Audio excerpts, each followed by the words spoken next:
Hello everyone, welcome back to my class. I am your IT teacher and this is grade 4 IT.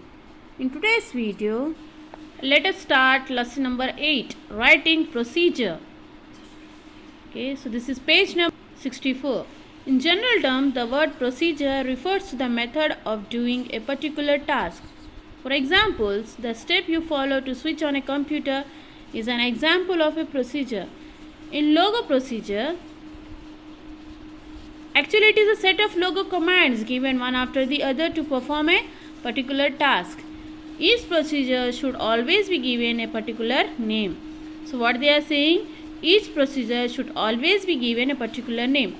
For example, the commands given in the input box to draw a square can be given a name like square. Once you have defined a procedure, you can execute it by typing its name into the input box and pressing the enter key.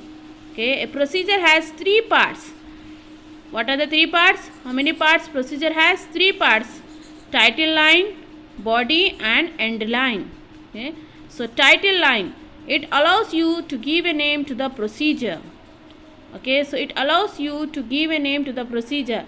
It always start with the word to. Okay, so it always start with the word to. Body, it contains all the primitives for drawing a desired figure. So it contains all the primitives for drawing a desired figure. Next, end line, it contains the word end. What it contains? It contains the word end, which conveys to the computer that primitives in the procedure are over. So what it do? It conveys to the computer that primitives in the procedure are over.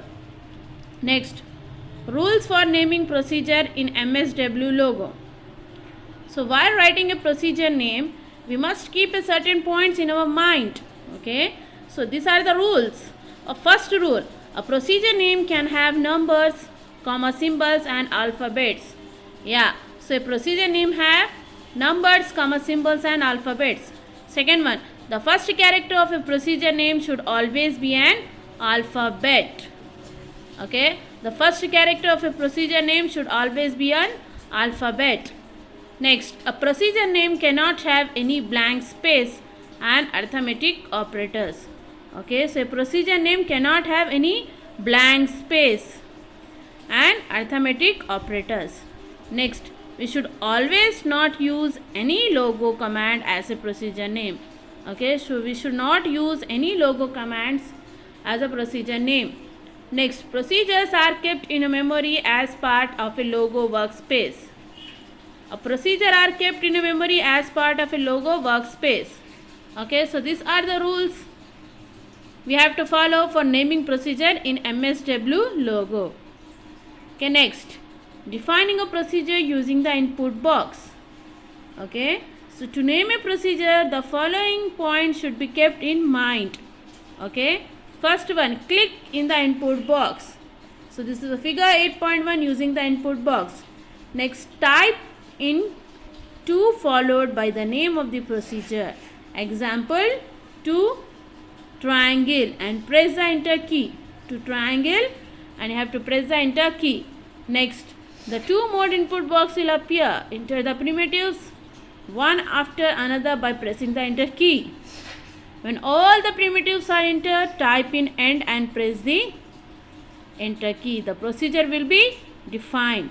To execute the procedure, type the procedure name triangle in the input box and press the enter key. See this. Figure 8.2, defining the triangle procedure. To triangle, triangle defined. Okay, so like this you have to write in commander. Okay, so this is about defining a procedure using the input box. Okay, so in the next class I will be doing the continuation of the remaining concept. I hope you understood today's class. Thank you.